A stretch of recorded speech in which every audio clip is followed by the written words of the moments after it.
Footsteps pounded behind him. Heart racing, he lunged toward the towering statue, fingers fumbling with the hidden crevice. No time. He shoved it inside just as shouts closed in. A deep breath, loud heartbeat. Then he ran, vanishing into the dark, leaving his secret buried in stone, waiting to be found. Throughout history, statues haven't just been silent guardians of the past. They've been hiding places for secrets, some deliberately sealed away, others stumbled upon by pure chance. See the most mysterious of them. In 2016, as Australian experts prepared a 645-year-old statue for auction, they uncovered a hidden secret, an ancient banknote tucked inside its hollowed head. Issued in 1371 under Emperor Zhu Yonzang, the note was worth 1,000 copper coins, or 28 grams of silver. More strikingly, it carried a grim warning. Despite passing through multiple owners, the hidden bill remained undiscovered for centuries. A rare relic from an era when paper money was still a novelty, the note was soon listed for auction, its journey through time continuing into the modern world. Statues became more than just symbols. They were guardians, keepers of history, and sometimes even life-saving tools. In 2017, restoration experts working on an 18th century statue in Spain made a remarkable discovery. Hidden within the statue's hollow interior were 2 letters written in 1777, providing insights into daily life, local customs, and the economy of the time. Similarly, in 2023, during renovations at the United States Military Academy in West Point, a box was discovered inside the marble base of a statue depicting the hero Tadeusz Kosciuszko. Placed there nearly 200 years ago, this time capsule offers a tangible connection to the institution's storied past. The mystery surrounding statues and their potential to hide secrets extends to some of the world's most iconic monuments. Few places are as shrouded in mystery as the Great Sphinx of Giza. For centuries, archaeologists, historians, and explorers have speculated about what might lie hidden beneath its massive limestone figure. Some people thought the Sphinx concealed the legendary Hall of Records, a supposed library containing ancient knowledge, possibly even lost wisdom from Atlantis. In recent years, advancements in ground-penetrating radar technology have revealed voids beneath the Sphinx, leading many to believe that the statue may hide undiscovered chambers or passageways, some possibly linked to royal tombs or hidden structures. The potential of hidden chambers beneath the Sphinx has captivated imaginations for generations. But what is perhaps even more intriguing is the recent work done by researchers from New York University, who studied the environmental forces that shaped the Sphinx.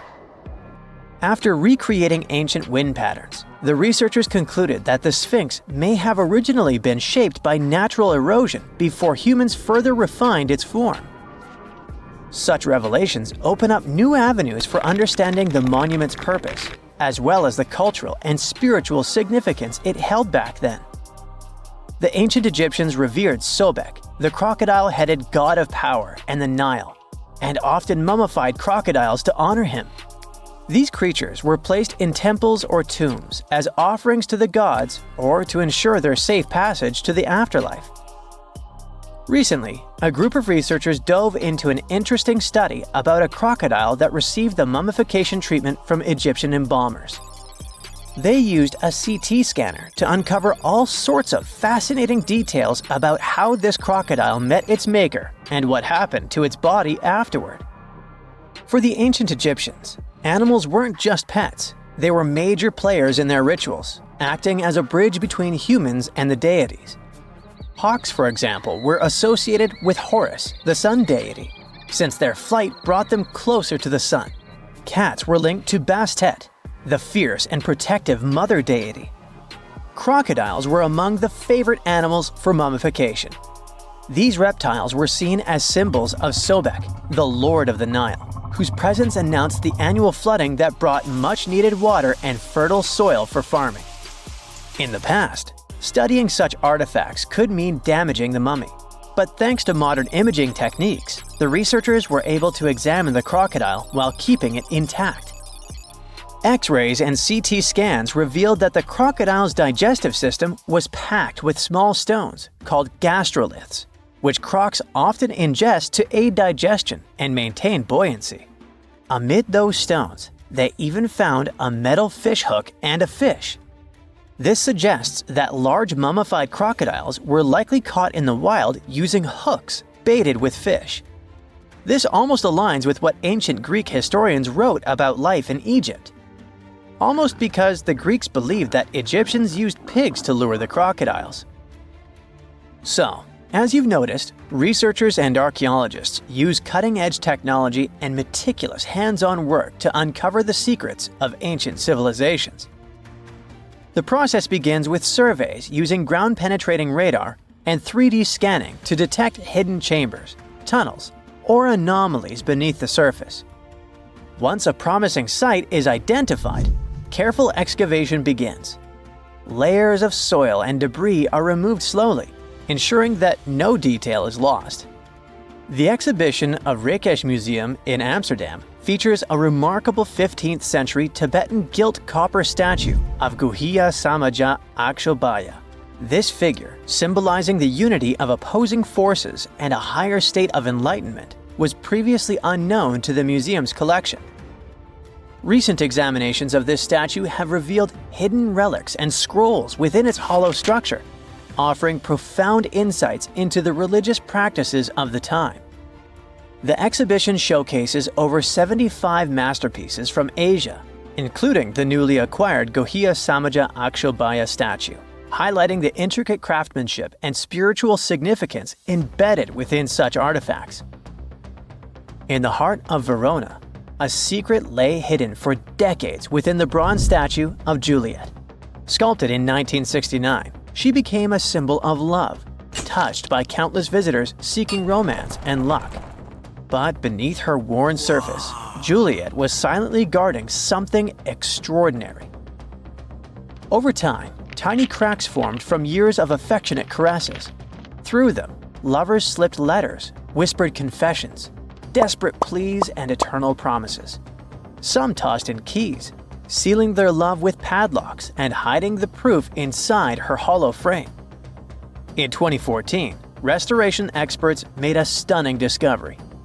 As they worked to mend the statue, hundreds of love notes and rusted keys spilled out, forgotten vows locked away in the heart of Juliet herself. Statues often act as symbols of power and might. However, in more recent times, statues have also been used to convey messages for future generations. The concept of the time capsule, an object or collection of items placed in a container, sealed, and then buried or hidden for later discovery, has a long history.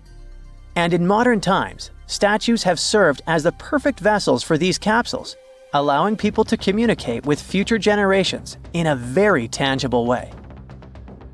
In 2014, as old workers carefully removed the golden lion atop Boston's Old State House for restoration, they made a startling discovery.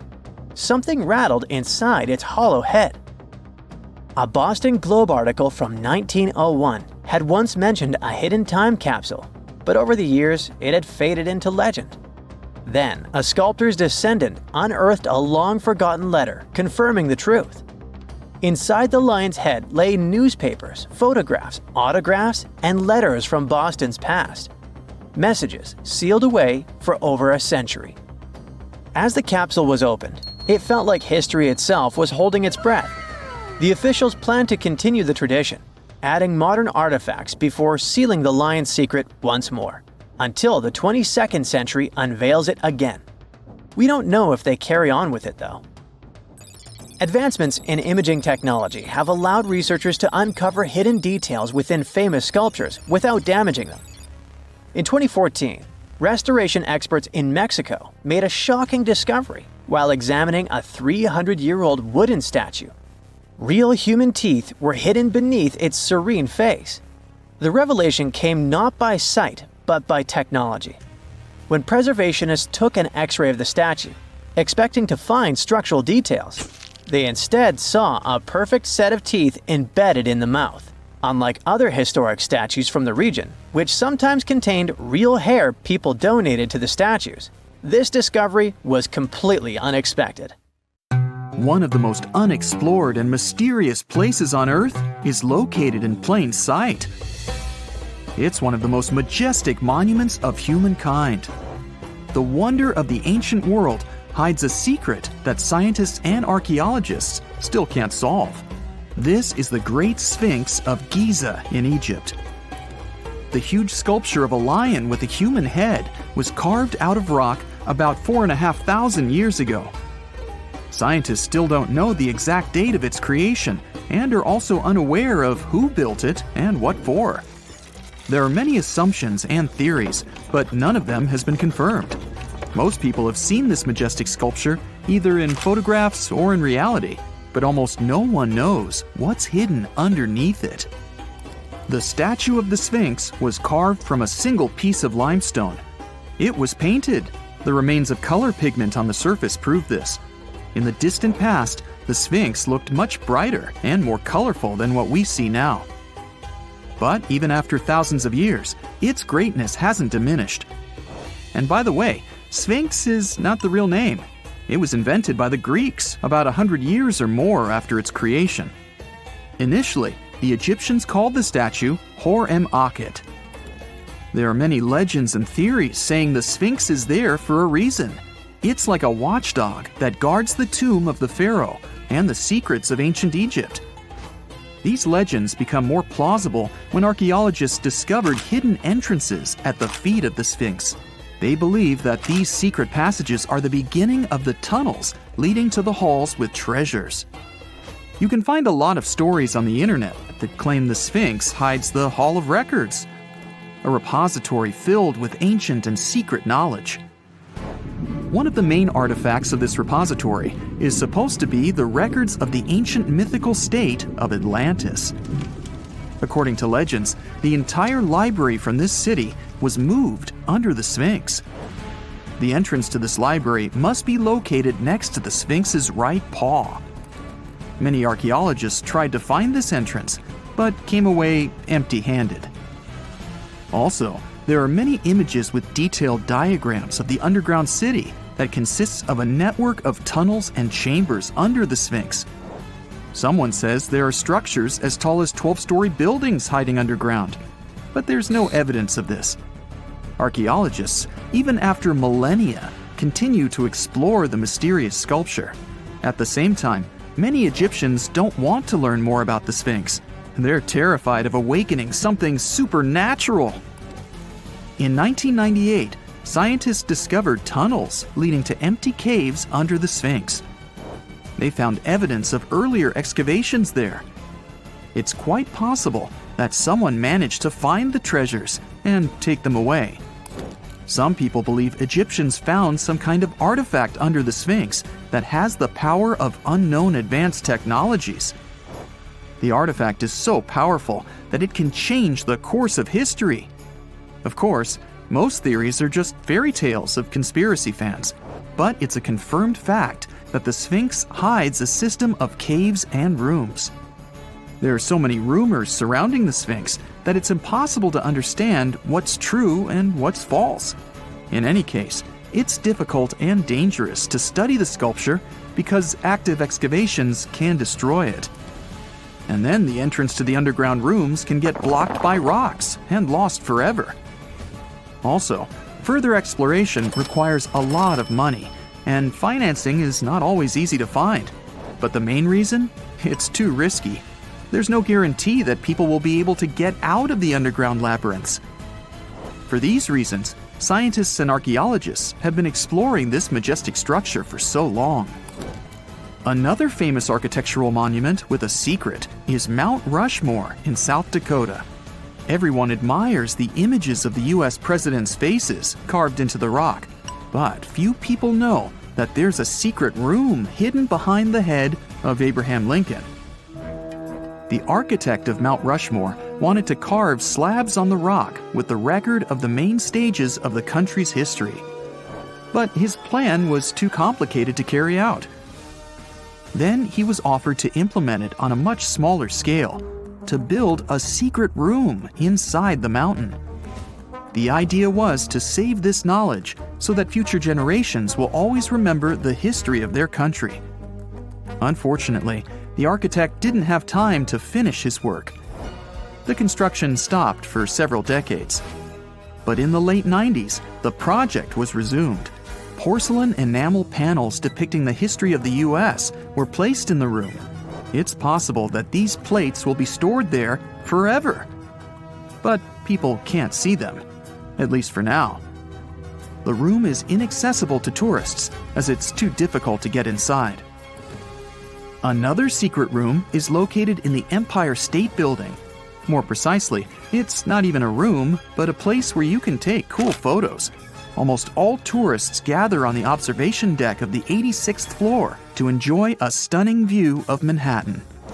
But there's another deck with panoramic windows on the 102nd floor.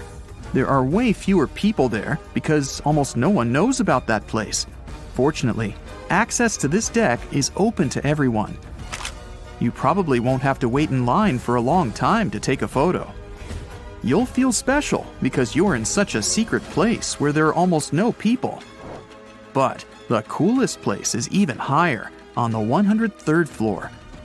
This is a spacious observation deck where celebrities get their photographs taken. It's not a public place, but if you know the right people, you can get there. There are almost no security measures on the site. Only a low ledge between you and an abyss. That's why crowds of people are forbidden from coming here. It's not so easy to get there, and you're unlikely to succeed without a guide. First, you need to choose the right elevator that will take you there. Then you'll go through several engineering rooms filled with pipes, electrical panels, and other technical stuff. The final part of your way is a set of stairs inside a tiny corridor. And here you are, at the top of New York. Now we're in Paris. See the Eiffel Tower? Inside it, there are restaurants and observation decks. But if you try hard, you can find a secret apartment. Now it's a museum, but it was built so that people could live in it. The architect of the tower, Gustav Eiffel, created this apartment in 1889 for himself. It's almost at the very top of the Eiffel Tower. Imagine what a beautiful view he observed every day. He was the first and only tenant. No one else could gain access to this place.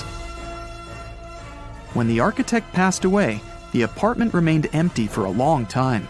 Only recently, they restored it and turned it into a museum. Inside, the epoch of the last century is recreated. They even put wax figures of Gustav Eiffel, his daughter, and the American inventor Thomas Edison inside the room. This place is filled with an endless stream of passengers, office workers running late, visitors from other cities, noise, and train whistles. At Grand Central Station in New York, among all these sounds, you can hear the sound of a ball hitting a racket, if you're in the right place.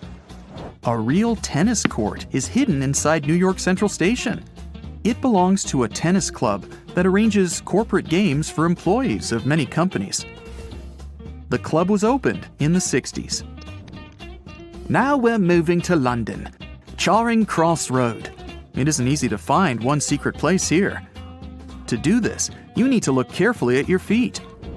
Do you see these sewer grates in the asphalt? Inside them, you can notice two signs with the name Little Compton Street. Yeah, there's another street right below you. It disappeared from all maps at the end of the 19th century. Charing Cross Road was built over it. The identification signs that you see are part of old engineering tunnels. There's another interesting place in London. It's located in the southeast corner of Trafalgar Square. At first glance, it looks like a thick lamppost, but there are too many tourists walking around. You come closer and realize that one person can easily fit inside the post. The lamppost belongs not to an electrician, but to a police officer. Yeah, this is the smallest police station in the world. It was built in the 1930s and used as a watch post. officers had to sit there one by one and watch Trafalgar Square. That always attracted a lot of pickpockets and all kinds of other criminals. When you hear the word mummy, you might get a chill down your spine. That's because most of us associate this word with those creepy characters we've seen in some scary movies. But in reality, mummies have helped us understand a lot about ancient civilizations, their rulers, and about how people used to deal with losing their loved ones. The people most famous worldwide for their mummies are the ancient Egyptians. They believed that some sort of existence after passing away was possible, if certain conditions were met. That's why they insisted on preserving the human body through the process of mummification and placing the mummy in a furnished tomb, kind of like giving it a fully functioning apartment of its own. Why did they believe in this? Well, because they were deeply connected to their natural environment for the most part. They saw the natural cycles around them, like how the sun rose every day, followed by the moon, or how new life was always sprouting from plants, even after they had wilted away.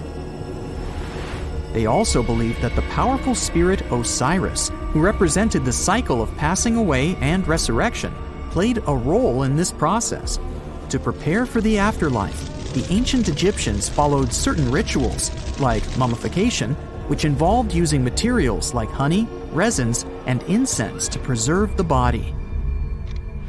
There's no other mummy more popular than that of King Tut.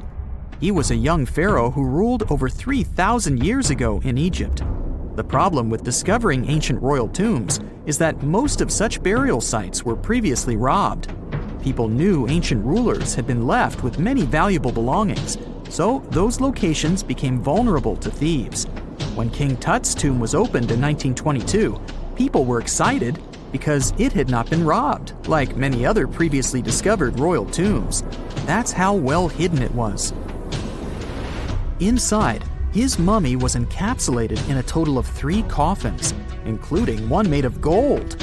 The objects found in his tomb showed us what ancient Egypt was like, and studying his mummy also helped us learn about the culture and practices popular at the time when he passed away. We also learned about his family by looking at his DNA.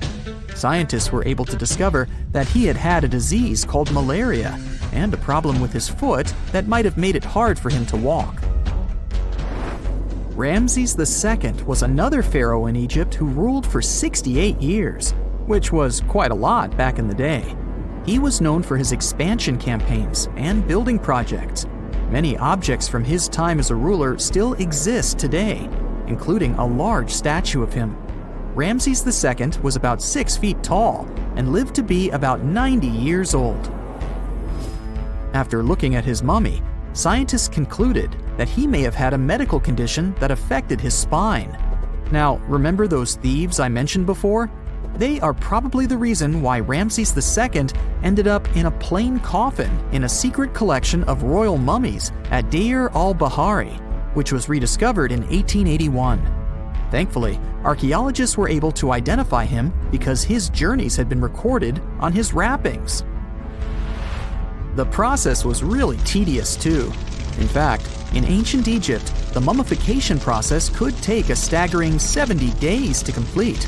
A special person would say a very specific speech while delicately handling the body and drying it out using a type of salt called natron. They also used linen and resin to make the body look more lifelike and to wrap it in cloth. The tomb was equally as important for ancient Egyptians. The walls of King Tut's tomb, for example, were adorned with intricate artwork that depicted his journey to the afterlife, from his burial procession to his passage through the underworld. The ancient Egyptians believed that everyone made this journey after passing away, and they filled their tombs with items and paintings to help the person in their spiritual travels. Additionally, the walls of the tomb were decorated with spells from a special book, which contained a collection of poems that the Egyptians believed would help people reach the afterlife. And speaking of how important this journey was, people also placed food in these ancient tombs. In King Tut's tomb, archaeologists discovered 36 jars of vintage beverages and 8 baskets of fruit. which were believed to be left there to help him in his journey to the afterlife. The Egyptians believed that traveling to the afterlife took a really long time, so they left a lot of supplies, such as food and water, to sustain their loved ones. Pharaohs also generally had numerous luxurious garments and beautiful jewelry in their tombs to ensure that they would have a fashionable journey.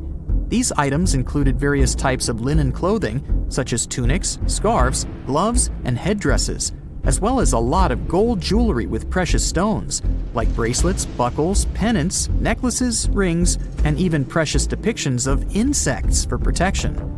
Some were also deposited with fans made from ivory and ostrich feathers to keep them cool in the afterlife.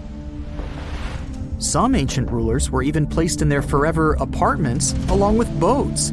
For example, Pharaoh Khufu built the Great Pyramid at Giza as his tomb, and a large ship was found inside.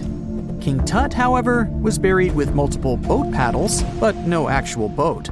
Instead, he had 3 chariots and numerous walking sticks made of precious materials, perhaps indicating he'd rather travel to the beyond by land, not by water. Amongst the most interesting objects found near ancient mummies are bottles of oils and perfumes. If rulers were supposed to be fashionable, why not smell nice too, right? Also, some of them had some ancient kinds of board games, most of them made out of precious materials like gold or ivory. One of those games was called Senet. It was very popular amongst the ancient Egyptians and very similar to modern-day chess. The ancient Egyptians may have the most famous mummies out there, but they weren't the first to invent the procedure.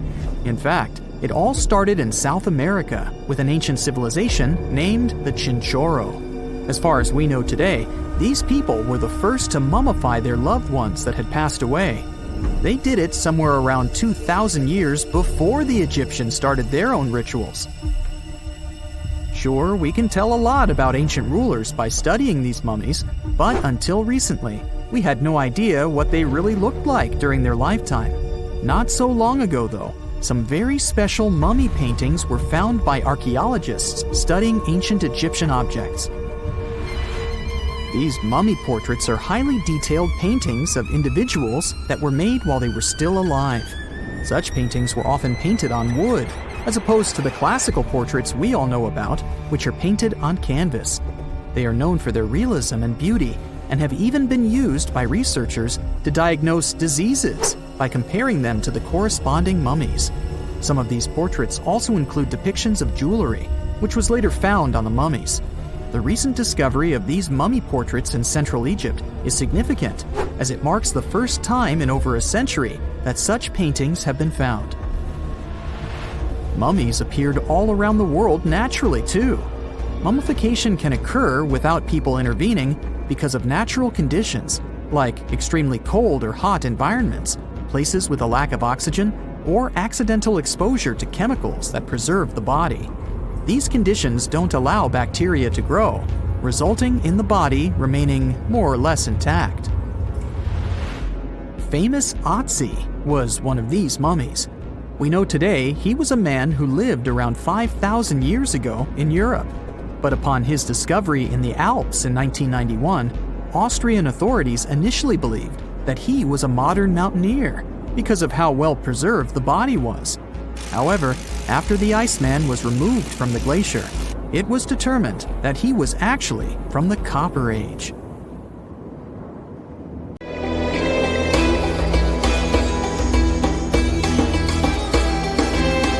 The Great Pyramid was created as the final resting place of ancient Egyptian monarch Khufu. According to legend, French leader Napoleon entered the Great Pyramid and came back out looking shaken and super pale. He never revealed what he saw inside, but whatever it was is said to have affected him for the rest of his life. When Napoleon entered the pyramid, he would have walked through a super tight and ascending passageway. He'd then go through another passageway, known as the Great Chamber. This corridor would have been much taller than the previous one, and would have cobbles too.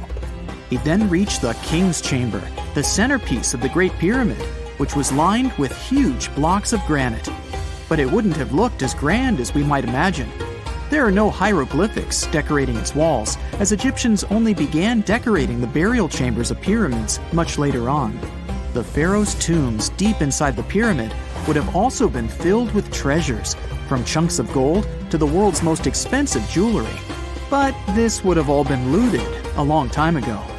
The only thing that probably would have been left in there would have been a huge sarcophagus, which would have once contained the king's mummy. He'd also have to walk past the queen's chamber. This room most likely didn't hold any queens though, as pyramids were usually only built for one person. There are mysterious tunnels leading from here. To this day, no one is really sure what they're there for. And that's not the only mysterious and creepy thing Napoleon may have encountered, as stories of pharaohs leaving ancient curses on pyramids go way back.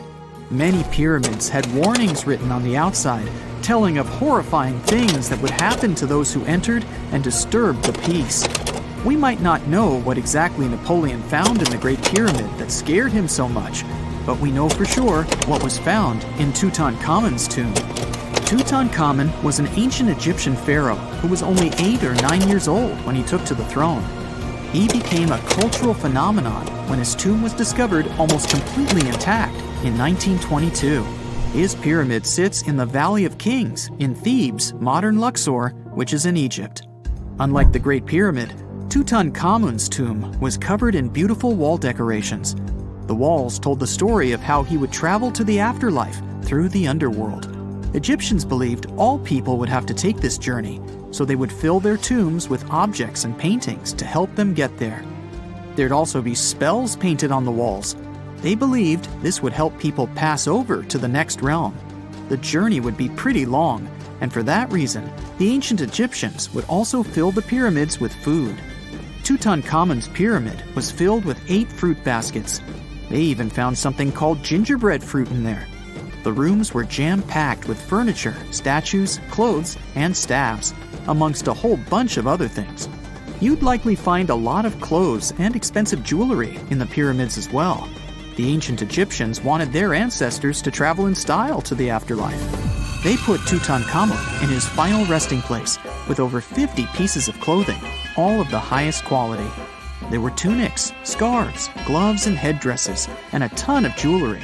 Bracelets, pendants, necklaces, rings, and scarabs for protection were all found inside. Each of them was made of gold or precious stones.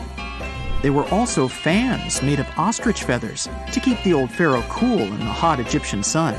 But the temperature inside the pyramids never actually went above 68 degrees Fahrenheit. The ancient Egyptians developed a super cool air conditioning system that we don't fully understand even today. Tutankhamun's pyramid also contained 130 walking sticks made from ebony, ivory, silver, and gold to help him on his journey. There were 3 chariots hidden away in case he got tired of all the walking. They also put 11 boat paddles inside, but there was no sign of any boat. The pyramids would be littered with the pharaoh's favorite scents and perfumes. During the excavation of Tutankhamun's pyramid, it quickly became clear that it had been robbed during ancient times. There was damage to doors and traces of oils left in empty jars. It looks like someone raided the pyramid for gold and the scents, perfumes, and oils that had been left for King Tut. There was still a bit of perfume, which was made from coconut oil and frankincense, left in one bottle. It seems like Pharaoh Tutankhamun loved board games. There was an ivory traveling set of Senet in his pyramid. Although we don't know for sure exactly how to play it, we have figured out it was sort of an ancient Egyptian version of backgammon. It looks like it was a 2-player game where the goal was to knock your opponent off the board. Not really sure who Tutankhamun's mummy was supposed to play with though. The ancient Egyptians had some rituals that may seem pretty strange to us. For example, they used to shave their eyebrows off if they ever lost a cat. So it's not too surprising they put some really weird things inside pyramids. Archaeologists discovered a collection of mummified cats and scarab beetles in pyramids that date back more than 4,000 years. They were found in the pyramids of Saqqara, which is south of Cairo. They also found a bunch of makeup kits and mirrors inside. Makeup was worn proudly by both men and women in ancient Egyptian times. Eyeliner was the most popular cosmetic. The Rosetta Stone was one of the best discoveries ever made in pyramids. It was found by our man Napoleon Bonaparte and his team. It's a black granite rock that dates back to 196 BCE. It's transcribed in Greek, Demotic, and hieroglyphic. When it was translated in 1822, we got the key to understanding ancient Egyptian hieroglyphics for the very first time. The discovery of Queen Hatshepsut's mummy in 1903 changed our understanding of the Egyptians forever. After she had passed away, her successor, Thutmose III, removed most of the evidence of her reign, so we basically knew nothing about Egypt's first great female leader. She's now gone on to become one of the few and most famous female pharaohs of Egypt. Pharaoh Khufu even had a fully fledged boat in his pyramid. Archaeologists uncovered more than 1,200 pieces of a giant boat near the Great Pyramid at Giza. They reassembled the boat, and it's a whopping 144 feet long. It's most likely a solar boat, which was designed to carry the resurrected king with the deity Ra. Fun fact, the Pyramid of Giza is the last remaining of the 7 wonders of the ancient world. The other 6 are the Hanging Gardens, the Colossus, the Temple of Artemis, the Mausoleum, the Lighthouse, and the Statue of Zeus. This pyramid was also the world's tallest man-made structure for 3,800 years, and it's the biggest pyramid in Egypt. It took a staggering 2.3 million blocks of limestone, and some weighed as much as 80 tons. It took an incredible 100,000 laborers and a whopping 23 years to build. Its original height was a mega 480 feet. In 2017, archaeologists discovered something weird about Egypt's Great Pyramid. There's a hidden void that's at least 100 feet long, and no one really knows why it's there or what's actually inside it. The weird void is the first inner structure discovered within the 4,500-year-old pyramid since the 1800s. Scientists used cosmic rays to detect the massive hole, but are still no closer today to finding out what's inside. The ancient Egyptians took a lot of care building the pyramids, and everything was strategically placed and structurally sound, so it's super unlikely that this hole is due to blocks falling over time. Loads of pyramids also contain small model figurines called ushabti. These represented attendants. They believed they would come to life to serve the pharaohs in the afterlife. But it's amazing that all this stuff actually fit inside. There isn't actually a huge amount of space inside the structures. It's mostly just rock. There are countless doors all over the world that haven't been opened for decades, and even centuries. The question is why? It seems that nowadays you can open any door you want. The truth is that some doors were sealed for a grave reason. And so far, nobody has found out what treasures and mysteries they hide. Here are 4 doors that keep their secrets all too well. The Taj Mahal. First up, we've got the Taj Mahal in India, one of the most romantic places in the world. Shah Jahan commissioned it in 1631 and dedicated it to his 3rd wife, who he loved like crazy. They were married for 19 years and had a whopping 14 kids together. But unfortunately, she passed away while giving birth to their last baby. Shah Jahan was heartbroken and decided to build an epic tomb to remember her by. The construction took a whopping 20 years to finish. The building has quite an interesting layout. The design is super unusual with these 4 massive 130-foot tall minarets that stand on the corners of a huge platform. They're not just there for looks. Back in the 17th century, architects were having some serious issues with buildings collapsing under their own weight. So, the chief architect of the Taj Mahal made sure to place those minarets as far away from the tomb as possible. And he even tilted them in a way so that if they did fall, they wouldn't wreck the rest of the Taj Mahal. Talk about planning ahead. The Taj Mahal is hiding some crazy secrets. There are sealed rooms all over the place that nobody is allowed to enter. And if you check out photos of the building from the riverside, you can spot 2 basements. But guess what? They're sealed up too. Nobody knows what's inside or why they've been locked up since the time of Shah Jahan. Apparently, there's a good reason why those rooms are off limits. Some researchers think that they were built using marble, which turns into a different substance called calcium carbonate if it's exposed to carbon dioxide. And when that happens, little bits of marble start chipping off like crazy. To make matters worse, There's no air flowing into these rooms. That means that if too much CO2 builds up in the basement, the 4 minarets could collapse. But wait, there's more. Some people think that the body of Shah Jahan's wife can be found in one of these sealed-up rooms in pristine condition. Why not? Who knows what the mysterious rooms might keep? The Great Sphinx of Giza. The Great Sphinx of Giza is shrouded in mystery. It's not just the largest monolith statue in the world, but it's also a hybrid creature with a woman's head and a lion's body that originates from Egyptian and Greek mythology. It's also very ancient. It's estimated to be around 4,500 years old. The construction of this marvel took about 3 years and required 100 workers who were not slaves and were treated with delicacies like sheep and goat meat. It is also thought that it used to be much more massive than it is now. Archaeologists found huge stone blocks and abandoned toolkits near the site. However, the real secrets of the Sphinx lie underground, near its paws. A group of scientists used a seismograph to detect 2 hidden chambers beneath the Sphinx's paws. Some people think that these rooms might be the legendary Hall of Records, which holds ancient scrolls revealing the secrets of the universe. I mean, that's way cooler than any library I've ever been to. Rumor has it that the Egyptians even had info on Atlantis stashed down there, which is like a super old version of a conspiracy theory. Unfortunately, we can't go on an adventure to check it out just yet. The chambers presumably have 2 entrances, but both remain sealed. The researchers haven't yet received the green light to check out their theory. Let's hope they won't keep us in suspense forever. Sri Padmanabhaswamy Temple. This temple is located in the beautiful state of Kerala in India. This temple is famous for more than just its breathtaking beauty. Underneath the temple there are 6 vaults, creatively named A, B, C, D, E, and F. The enormous iron doors to these chambers add to the mystery of what's behind them.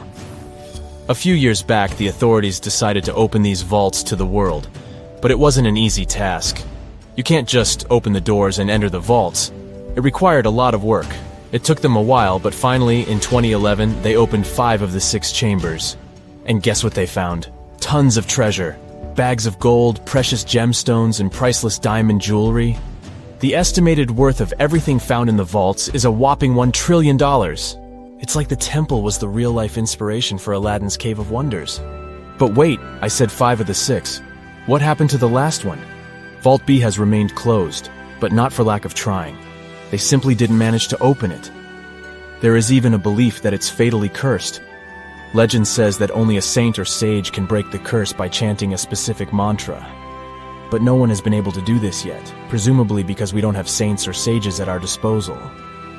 There is also rumor that in the 30s some temple invaders tried to enter Vault B to do some good old looting. But they never reached their target. Apparently terrible snakes materialized out of nowhere and chased the gang away. But of course, this is just an urban legend, and there is not proof of that. However, it is said that the Auditor General dealing with the temple claimed that Vault B had been opened at least 7 times since 1990, and nothing bad happened to anyone who entered. Who knows? Maybe we should send Indiana Jones to check it out. The First Emperor's Tomb.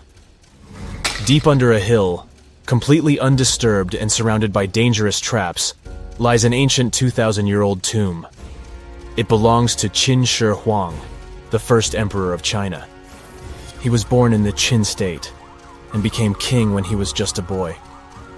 But when he grew up and gained full power, he united the warring states ancient China was divided into by conquering them. After that, he created the Qin dynasty. When he died in 210 BCE, they buried him deep underground in a massive tomb. And when I say massive, I mean massive! Back in 1974, some farmers in Xi'an, China, stumbled upon something strange while digging a well, a huge terracotta soldier. This discovery led to an extensive archaeological dig that has continued for over 40 years, revealing a collection of thousands of clay soldiers. The unique thing about these soldiers is that each one has its own unique features, from hairstyles to facial expressions. It's believed that there could be up to 8,000 of these soldiers, but only 2,000 have been found so far. Interestingly, the central tomb, which is believed to be the resting place of the emperor, is still untouched. In ancient records, there are references to a vast underground city that the emperor built, complete with scenic towers, palaces, and whatnot. Sima Qian, a Han Dynasty historian, wrote that the tomb was adorned with treasures and had space for hundreds of officials, but the lack of technology to properly examine the site is what's holding things up. Qin Shi Huang was surrounded by liquid mercury in his tomb, with two of the streams representing the major rivers of China, Yellow River and Yangtze. The ancient Chinese believed that mercury could provide immortality, but it could have also caused the emperor's death since he regularly took mercury pills to prolong his life. The dangerous levels of mercury contamination in the soil near the tomb are the main reason why scientists are reluctant to explore it. It could be very dangerous both for people and for the environment.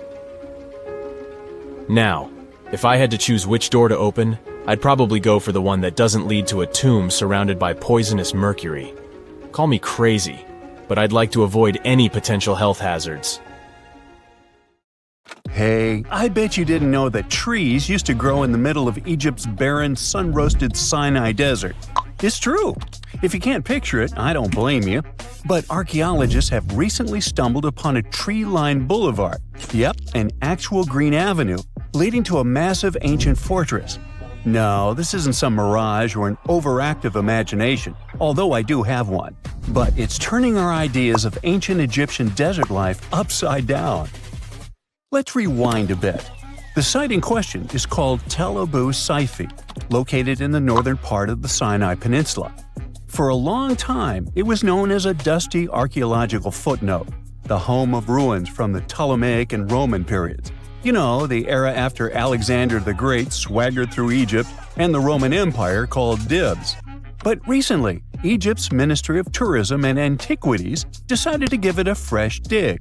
And what they found out turned to be more than just a forgotten outpost. We're talking about a full-on military fortress with defensive trenches, paved roads, lime kilns, barracks for soldiers, and even room for their families. A whole bunch of living quarters right in the middle of a desert doesn't feel very homey until you remember our star, the unexpected Green Avenue. This road was over 300 feet long and 36 feet wide, as long as an American football field, paved with limestone slabs and lined with more than 500 clay planting pits. These weren't for show, they held actual trees, creating a shaded tree-line entrance straight to the fortress. Imagine walking through that, the sun blazing overhead, and suddenly, blessed shade. Ooh. Now, that's not just a grand entrance, that's an ancient red carpet, or maybe a green one. But this wasn't about curb appeal. The existence of hundreds of trees in a desert landscape over 2,000 years ago tells us something big. You see, the Ptolemaic Egyptians weren't simply good at building monuments, they were also masters of water management. In a place where rainfall is rarer than a selfie with a pharaoh, they somehow found a way to grow rows of trees. Now, let that sink in.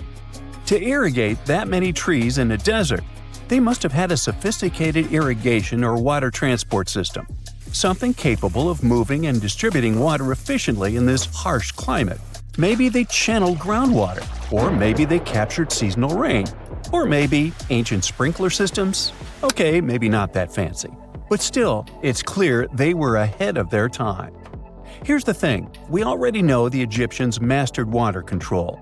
They harnessed the Nile with ditches and canals to feed distant fields. So irrigation wasn't exactly a mystery to them. They had the skills and the knowledge. And sure, scientists still debate what the Sinai climate was like 2,000 years ago, but many believe it may have once been greener. After all, take one look at those dramatic mountains and rocky landscapes, shaped and sculpted as if by brute force of ancient rivers. And it's hard not to think that water once played a bigger role out there. Plus, archaeologists have found tons of evidence showing that Ptolemaic Egyptians cultivated fruits, vines, and trees on a large scale. In other words, growing a forest in a desert might feel wild to us, but to them, it was just another Tuesday. And now, this Green Avenue is making archaeologists wonder, what if similar irrigation systems were used elsewhere, say for transporting the enormous stones used to build the pyramids? There's already a theory that ancient rivers or human-made canals helped move those stones. And the Tel Abu Saifi discovery? Well, it might just be the missing puzzle piece. This isn't just a dream. Back then, rivers were like highways, power grids, and cargo trains of the ancient world, all rolled into one. Egyptians used them for everything: irrigating crops, trading goods, powering industry, and even mobilizing for war. If you were doing something important, odds are it involved a river. But wait, it gets even better. Excavations revealed deep defensive trenches, like ancient moats, dug more than 6 feet deep around the fortress. Those weren't just muddy ditches. They were part of an elaborate defense system designed to be filled or bridged to control access. Think of it as ancient Egypt's version of a retractable security gate, minus the hydraulics. And while the trenches were keeping intruders out, life inside the fortress was bustling. Remember how we said archaeologists had found military housing units? It turns out soldiers might have lived there with their families. So this wasn't just a barracks, it was a thriving community, with meals, routines, kids playing, and probably a whole lot of ancient gossip flying around the dinner table. In addition to all the military stuff, researchers found 4 massive lime kilns used to produce quicklime, an essential ingredient for making construction mortar. These kilns are a big deal because they suggest that during the later Roman period, Tel Abu Saifi turned into an industrial hub. It was like the Home Depot of ancient Egypt, churning out materials to build and repair buildings. But here's where the plot thickens. Underneath all of this, beneath the roads, the trenches, the kilns, archaeologists found the corners of an even older structure, a mystery building. Could it be the remains of a third, much older fortress? Or an ancient cemetery or lost city? Nobody knows yet, but one thing's clear: this story isn't over. Honestly, this might be the coolest archaeological cliffhanger of the decade. So, what does this all mean? Well, for starters, it challenges everything we assumed about desert life in ancient Egypt. For the longest time, deserts were thought of as natural barriers, dry, deadly, and empty. But this find suggests that the desert might have once been green and full of life, not because the climate was dramatically different, but because the Egyptians were incredibly good at bending the environment to their will. They didn't just survive in the desert, they transformed it. It also adds fuel to the fire in the age-old debate about ancient Egyptian tech. If they could build a fortress with tree-lined roads, moats, irrigation, and industry in the middle of the Sinai, is it really such a stretch to imagine they could engineer water channels to move pyramid stones? Forget the Ancient Aliens TV show. Sure, it's entertaining, I'll give you that, but it makes us forget something crucial. Those people were brilliant. A lot of what we call modern technology is recycled ancient ingenuity. And who knows how much knowledge we've lost over time. Meanwhile, the dig continues. Scientists are now mapping the entire Tel Abu Saifi site, trying to piece together how all the structures connect. Some want to analyze soil samples to find traces of old tree roots and maybe even figure out what kinds of trees once grew there. Imagine if they were date palms. We might be looking at the world's oldest snack lane. You already know that the implications of the discoveries don't stop with history books, right? This kind of discovery has modern relevance too. Our world is going through a lot of change, with crazy weather and huge heat waves. So maybe we should be asking, what can we learn from ancient civilizations that once made the desert bloom? If nothing else, Tel Abu Saifi reminds us that the ancient Egyptians were more than just pharaohs, pyramids, and mummies. They were visionary planners, eco-architects, and straight-up problem solvers. They didn't wait for nature to hand them what they needed, they engineered it. And thanks to discoveries like this, we're getting a clearer picture of just how advanced and, frankly, how cool ancient Egyptian civilization really was. So next time someone tells you deserts are just empty wastelands, you can hit them with this fun fact. Over 2,000 years ago, in the heart of the Sinai Desert, there was a fortress with a tree-lined avenue, moats, military housing, an industrial center, and even a secret underground structure. Take that, sand dunes! Who knows what else is still buried out there, waiting to rewrite history? The year is 1923. Two teenagers sneak out of their homes in the middle of the night in Florida City. Rumor had it that an old man was building a rock castle by himself. But every time someone tried to see what the old man was doing, he would stop working. The curious teens managed to sneak into Ed's backyard and saw something they could later describe as magic. They recalled seeing rocks moving around like helium balloons. The old man was moving up to 30 tons of stone by himself to build his castle. Even if he didn't allow anyone to see him working, he would proudly talk about it around the town. But whenever people asked how he was building a stone castle all on his own, he simply answered, "I cracked the secret of the pyramids." This story begins in Latvia, Edward Leedskalnin's home country. Edward was born in a small village on January 12, 1887. He was born in a family of stonemasons, which is probably where he learned ancient techniques of building. However, he grew up as a sickly boy, which meant he could never carry much weight or undergo heavy physical activity. At the age of 26, an unfortunate turn of events determined Ed's fate. The love of his life broke off their engagement, and heartbroken Ed decided to move to the United States. He lived in a couple of American states before finally moving to Florida, where his life's adventure started. Ed spent years searching for the right spot of land to build his dream house. He always rejected good farmland. When people wondered why, he only smiled. Finally, when he bought land of his own, it was deemed terrible by his close friends. The soil was bedrock. He could neither plow nor farm it, but it seemed perfect for what he was seeking to build. Ed's close friends would often describe him as eccentric. When asked why he wanted to build a house, he would only say, "It's for my sweet 16. Someday she's coming back." Then, he changed the topic of the conversation. It took Ed about 30 years to finish Coral Castle, and he did it all by himself. He would only work under the cloak of night and never let anyone see what he was doing. The completed Coral Castle embodies a number of unsolved mysteries. If you were to visit the site back then, you'd have to go through a 9-ton, 8-foot-tall revolving gate door that even a kid could push with just one finger. Ed was so proud of this door that he originally named the site Rock Gate Park. It was renamed Coral Castle only much later, after Ed's passing. Once inside, visitors would access the incredible wonders of Ed's constructions: towers, mystic symbols, furniture, and swing sets, all made entirely of monolithic blocks of stone. The stones are set on top of each other, using only their weight to keep them together. And believe it or not, the entire park gathers around 1,100 tons of stone.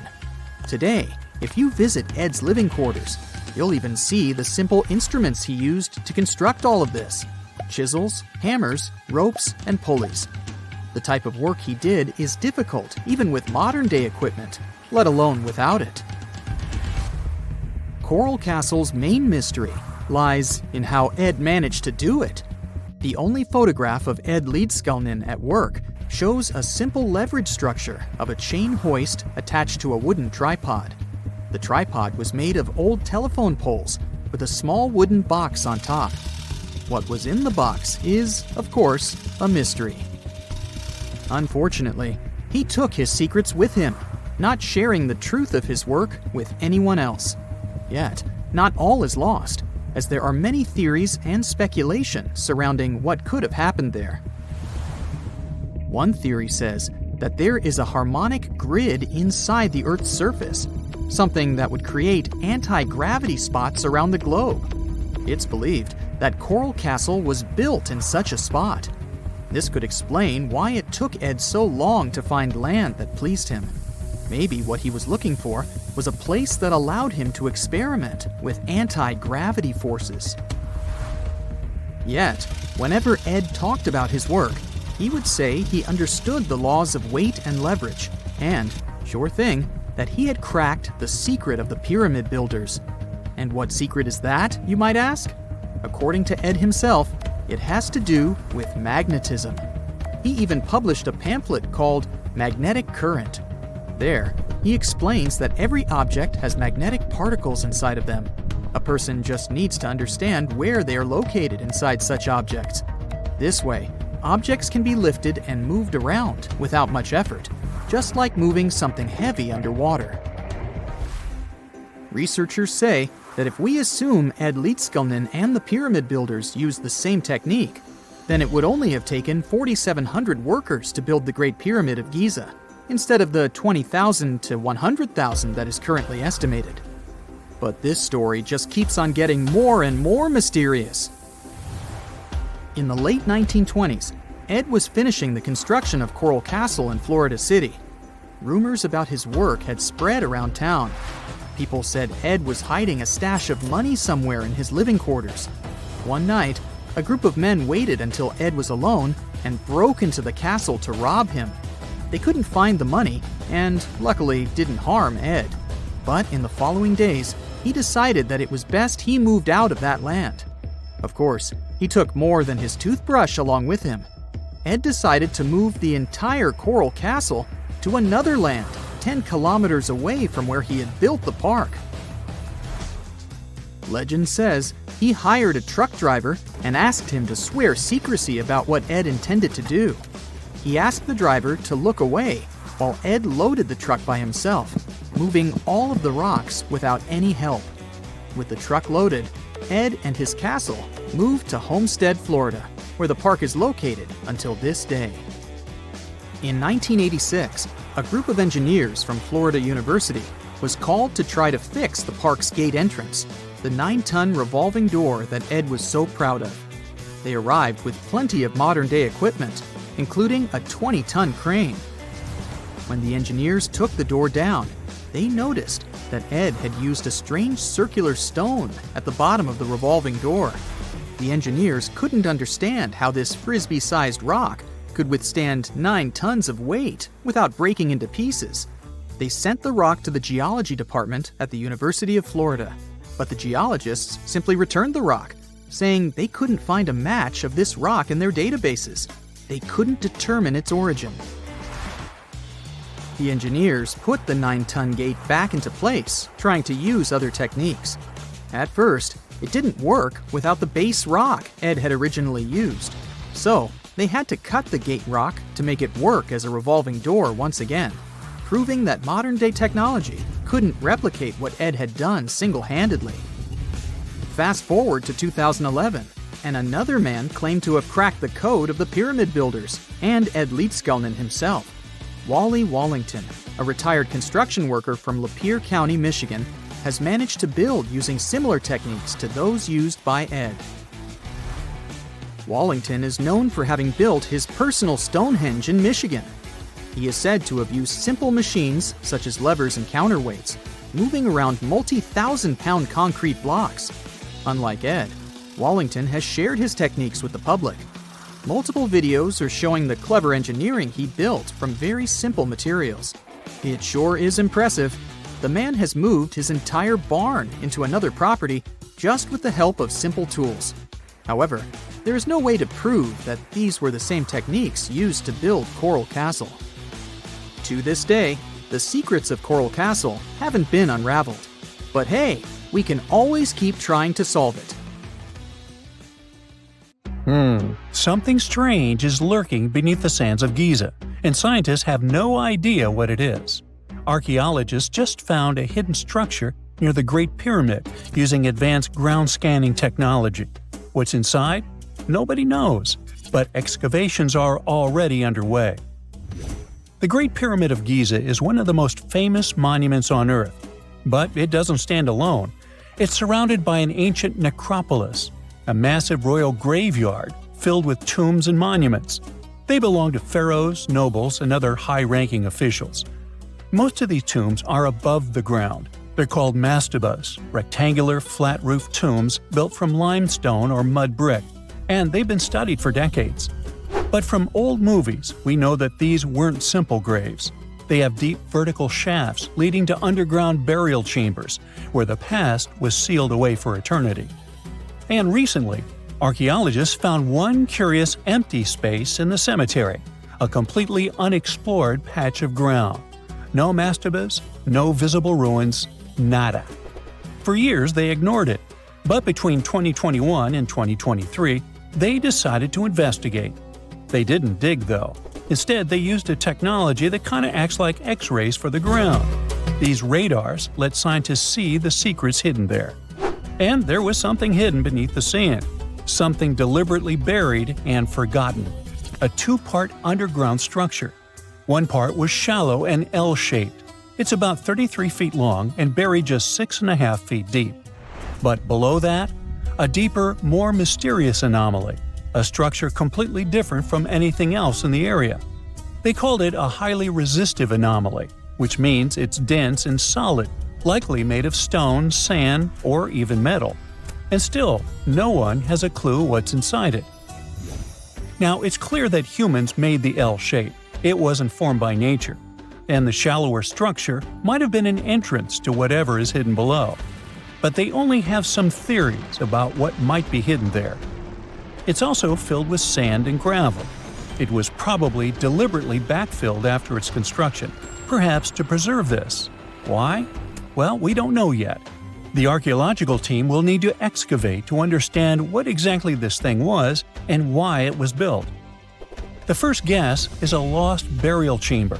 Many tombs in Giza have underground burial sites, but most have clear surface markers. This one, for some reason, has nothing, but it could be one of them. The second guess is an ancient offering chapel. Egyptologists know that some chapels were built in this shape, but usually they were above ground, not buried like this. And finally, it might be something we've never seen before.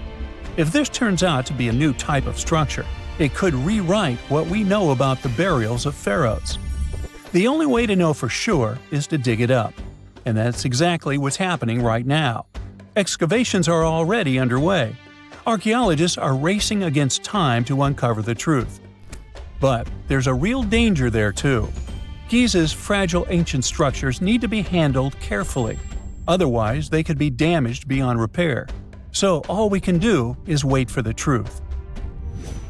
Now, these tombs always held fascinating mysteries. Unfortunately, we'll never learn tons of these mysteries because of some relentless tomb robbers. Egyptian tombs were built to guard the bodies for eternity. But that absolutely didn't stop people from breaking in and stealing everything valuable inside. They've been bothering these ancient sites for thousands of years, starting way back in pharaohs' times. Many of the most famous tombs, including those in Giza, Saqqara, and the Valley of the Kings, were looted. It was a common practice in ancient Egypt. And they were serious about this whole thing. They dug secret tunnels to bypass traps and walls, bribed or threatened tomb workers to get inside knowledge, cracked open sarcophagi to grab gold, jewelry, and artifacts. And by the time modern archaeologists got to most of these tombs, they had already been picked clean. The reigning pharaohs got tired of this infuriating nonsense. The Valley of the Kings, the famous burial ground of Egyptian royalty, was supposed to be the ultimate safe zone. Tombs were built deep underground, hidden in the desert. Passages were sealed with giant stone blocks. False doors and traps were added to confuse thieves. Even curses were written on the walls, warnings of horrible endings for anyone who dared to disturb the tomb, which is exactly where we got all those horror stories about mummies from. Spoiler alert, none of it worked. Most tombs in the Valley of the Kings were fully robbed within 100 years of being sealed. Even King Tutankhamun's tomb, one of the most famous in history, was broken into twice in ancient times. Some of them decided to try and fight back. The New Kingdom rulers built hidden unmarked tombs in a way that should have prevented the looters from finding them, but didn't work. Some pharaohs, like Ramses II, were moved in secret to prevent their bodies from being stolen. Nope, didn't matter. The grave robbers always won. That's because tomb raiders weren't just random thieves. They were skilled, organized, and well-connected. They knew exactly where to look. Many were the ones who had built these sites in the first place, and they knew where the entrances were. If they couldn't smash through the doors, they'd dig through the walls, floors, and even ceilings to break inside. They also worked fast. Often within a few years after the tombs were sealed, before anyone forgot where the valuable stuff was. The Khufu's pyramid, the one that's next to this newly discovered structure, was looted long before modern times. The one thing left inside when explorers got there? An empty granite box where the sarcophagus used to be. Unfortunately, it's not just about gold. History itself gets stolen during these raids. Ancient Egyptians wrote detailed records of what exactly and where they buried. So when archaeologists compare these lists to what's found, they can see what's missing, which is often everything valuable. Most artifacts don't end up in museums. They just disappear into private collections, where they can never be studied again. Which is, of course, completely unfair. In fact, a few countries have had enough and started passing laws to take historical artifacts back from private collectors. In Italy, if you own an ancient Roman artifact, you must prove you got it legally. China is actively hunting down stolen artifacts, and they must find ways to retrieve it back from the Western collectors. In Egypt, they passed new laws making it illegal for private citizens to own any ancient Egyptian artifacts at all.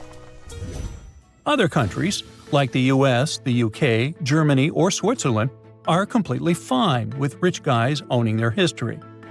The British Museum is built on looted things. European empires invaded half the planet and took whatever they wanted back home. Their museums are often full of such stolen artifacts, and unfortunately, they refuse to give most of them back. For example, the Rosetta Stone. It was taken from Egypt by Napoleon's army, then stolen again by the British after they beat the French.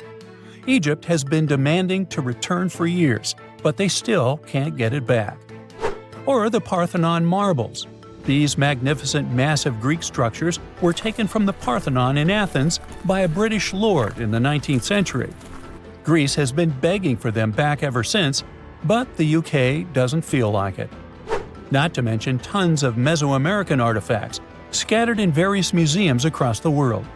European explorers raided Mayan and Aztec temples, took statues, jewelry, and sacred objects, and now Mexico is fighting to get them back. Well, wouldn't it be surprising even if this mysterious underground chamber has somehow been looted already? But if it's a newly found place, could it be one of the few that escaped the hands of grave robbers? Could there still be ancient artifacts, untouched for 4,500 years? We can only hope that those guys didn't get there first. Imagine working 7 days a week on a large-scale construction site. You, along with thousands of others, carry millions of stone blocks and put them on top of each other according to a complex system. You work without modern construction equipment. You have no air conditioning or constant access to water. It's so hot outside that you can fry eggs on the road. You've been building the pyramid for decades, and now, when it's finally done, you enjoy the result of the colossal work of thousands of people. You're looking at a giant cultural monument of global value that will freeze in time and amaze people for tens of thousands of years.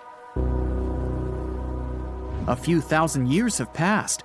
People in the 21st century see the pyramids and are like, "Wow, I can't believe humans have built this." Yeah, the people who built the pyramids wouldn't have appreciated such a theory. But actually, there are reasons to believe that people built it using some fantastic technology. From the outside, it seems the Great Pyramids are just big triangles of stone. People just put some heavy blocks on top of each other, and that's it. In fact, the design seems too perfect to be true. The pyramid consists of more than 2 million blocks. They lay so close to each other and are so even that you couldn't squeeze even a thin sheet of paper between them. Scientists still can't figure out the exact technology for building the Egyptian pyramids. One of the biggest and most famous is the Great Pyramid of Giza. This huge construction, well known all over the world, has one big secret. There should be a capstone on top of the pyramid. It's a triangular-shaped stone block, a small pyramid on top of a huge one. It's also called a pyramidion. The builders of ancient Egypt made it out of granite and limestone and covered it with gold. No records or old drawings prove that there was a pyramidion at the top of the Great Pyramid of Giza. But there's another ancient Egyptian structure with such a triangle, the Red Pyramid. It was built before the Great One, and its capstone has survived to this day. Archaeologists have found and reconstructed it. But where could the capstone of the Great Pyramid be? It's a mystery that still has no answer. Some are sure that some thieves have stolen it from the top. Maybe they just climbed up and pushed the pyramidion down. It makes perfect sense. The capstone was probably the most valuable element of the pyramid. Many scientists and archaeologists still don't know its exact purpose. Some believe that this peak covered with gold glorified the pharaohs. The capstone reflected moonlight at night and illuminated the entire space around it. During the day, the capstone reflected sunlight with its shiny surface. You could have noticed it from afar. The top of the pyramid was a kind of guiding star for lost travelers. All other stone blocks of the pyramid consist of limestone. People polished them to make them look shiny. In the past, they were even glowing and reflected light. You could see glowing pyramids from space, although they looked like tiny lights. Over thousands of years, winds, sandstorms, and rains have changed the pyramid's appearance. If people had taken care of them all this time, they would have looked like something out of science fiction movies, or the pyramids from Las Vegas. But unfortunately, we will never see their original appearance. Some archaeologists and scientists believe that the capstone could absorb the sun's energy and distribute it evenly throughout the pyramid. No one knows precisely why the Egyptians needed this technology. There's a theory the pyramids are ancient energy systems. The pharaohs applied this energy to use some unique technologies that were more advanced than all the achievements of the 21st century. And the triangular shape of the pyramids was ideal for boosting this electromagnetic energy. In theory, solar radiation, or electromagnetic forces, accumulated at the top of the pyramid, filled the inner rooms, and then went down the walls to the base. Any surface distortion could prevent the flow from spreading, so they had to create a perfectly smooth surface. That's why they installed the blocks so that nobody could squeeze a needle or razor blade between them. Many people believe in this theory because they built the pyramids from limestone. This material can hold energy inside itself. In the inner part, they created granite deposits to cause air ionization, that is, to create an electric charge. They also dug channels under the pyramid for water to transmit electricity. And at the top, they put a gold capstone, the best conductor of electricity. So, this is how you get a great power generator. Different cultures used similar technologies to create electricity all over the world. But these are all theories. If it had been working, humanity would have used these technologies today. There are mentions of the metal industry, chemistry, engineering, physics, mathematics, and astronomy in some ancient records. Most scientists don't believe in all these things. We know the detailed stages of the technology's development in different cultures. In the 21st century, scientists, historians, and anthropologists can track the evolution of all modern devices. If people had created some technological inventions in ancient times, the history of the world would have looked different. Perhaps all the achievements of antiquity could have been wiped off the face of the earth by global cataclysms. And it can happen to us. Just imagine how people would dig up a laptop in 5,000 years. Perhaps they wouldn't understand what kind of device it is. Another Egyptian wonder surrounded by mystery is the statue of the Sphinx. The Egyptians carved it out of a single massive piece of limestone about 4.5 thousand years ago. But scientists still don't know the exact date of its construction or who built it. People painted the Sphinx in different colors, so it looked much brighter and more vivid in the distant past. It was shining just like the Great Pyramids. Anyway, time hasn't only changed its appearance, but its name too. Initially, the Egyptians called it Horemeket. The Greeks renamed it the Sphinx about a few hundred years after it had been built. The Sphinx emphasized the greatness of the rulers of Egypt. It also performed a symbolic function of a watchdog guarding the tomb of the pharaoh and the paths leading to it. This version sounds realistic, since archaeologists have discovered many secret entrances at the foot of the Sphinx. Perhaps these rooms and intricate tunnels lead to underground halls with treasures. And treasures don't always mean gold and jewelry.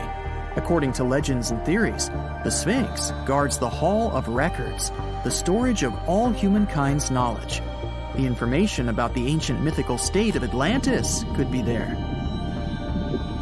You can find many detailed maps of the internal dungeons of the Sphinx on the internet. They show structures 12 stories deep under the statue. It looks like a small city filled with gold, scrolls of knowledge, and various ancient artifacts. But don't believe all these maps. These are just theories.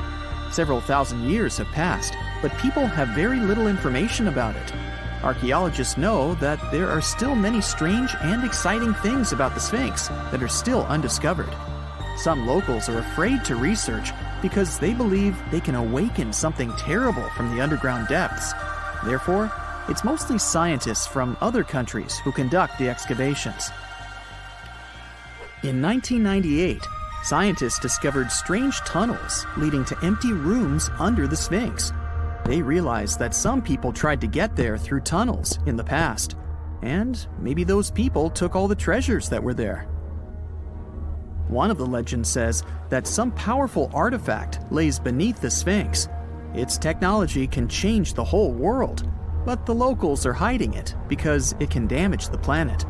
Some believe that you can find evidence of unknown technologies painted on the granite walls in the pharaoh's tombs. But most likely, these paintings and signs tell us the myths and legends of ancient Egypt. But what if Egyptian symbols and drawings are detailed instructions for using ancient technologies? What if the locals that lived at that time thought, people in the future won't be able to get energy themselves. Let's leave some detailed instructions for them. Anyway, there are many riddles and theories. In reality, the search for answers is a dangerous undertaking, since it's not easy to get into the underground halls. Excavations can ruin the structure of the entire Sphinx. Any person inside the tunnels may get lost and never be able to find their way back. Besides, it costs a lot of money. Now, what would be awesome is if people could invent some device that could scan underground areas and show their detailed models. Scientists have discovered a never-before-seen pyramid immersed in the sands of Judea. After a little digging, they discovered that it held treasures that had been untouched for over 2 millennia and historical secrets that we can only now access.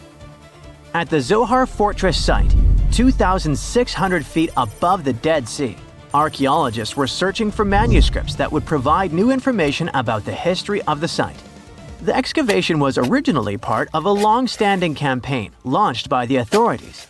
Its goal was to protect the sites from looting and unauthorized excavations.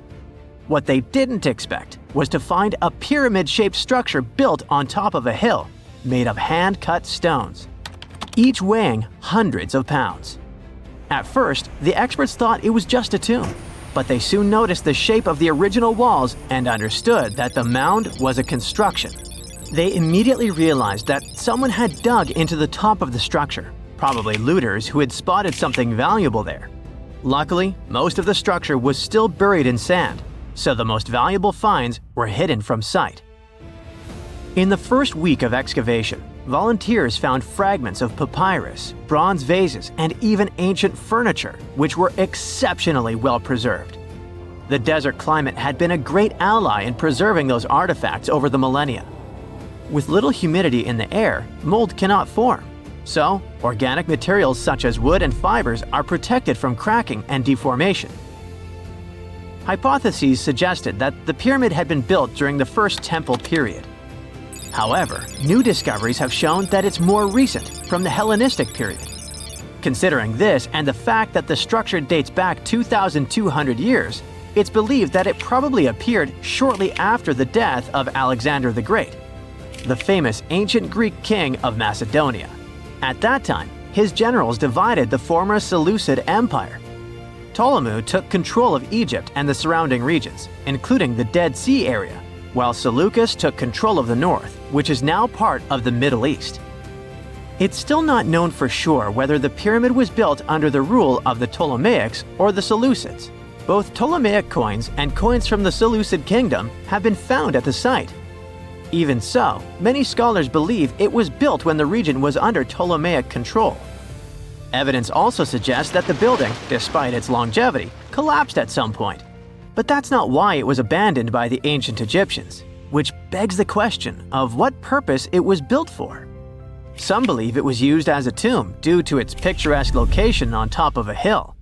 Others believed it may have served as a historical monument. However, one of the strongest theories is that the pyramid was a guard tower, protecting an important trade route along which salt and bitumen resources from the Dead Sea were transported to coastal ports. They also believe it may have been used by Ptolemaic officials to collect taxes from travelers. It would be something equivalent to our modern-day toll booths, or even port inspection agencies. Although the contents of the papyrus documents remain a mystery, it seems very likely they were written using the Greek alphabet, and some experts believe that they may have been tax documents, which would make perfect sense, given the theory that the pyramid was a guard tower. The team calls it a fascinating historical mystery that the dig is helping to unravel, but the find is just a grain of sand in an entire desert. The dig is part of a larger project that's been going on for a long time. And in the last 8 years alone, it has scanned 111 miles of desert cliffs and identified approximately 900 caves within that radius. Using rappelling equipment, advanced technology, and specialized documentation methods, archaeologists discovered thousands of rare items, such as hidden scrolls, woodworking tools, carpets, leather goods, and even treasures. For them, the Judean desert is an ancient vault just waiting to be opened to reveal its secrets. A few years before they found the mysterious pyramid, they discovered a cave that had served as a refuge for Jewish rebels almost 1900 years ago. The site was about 262 feet from the top of a cliff, and because of its difficult access, it hadn't been explored yet. Inside, they found previously unpublished fragments of the Dead Sea Scrolls that contained religious passages written in Greek. 11 lines of text were reconstructed thanks to the good condition of the papyri. So, scientists were able to identify their etymological content.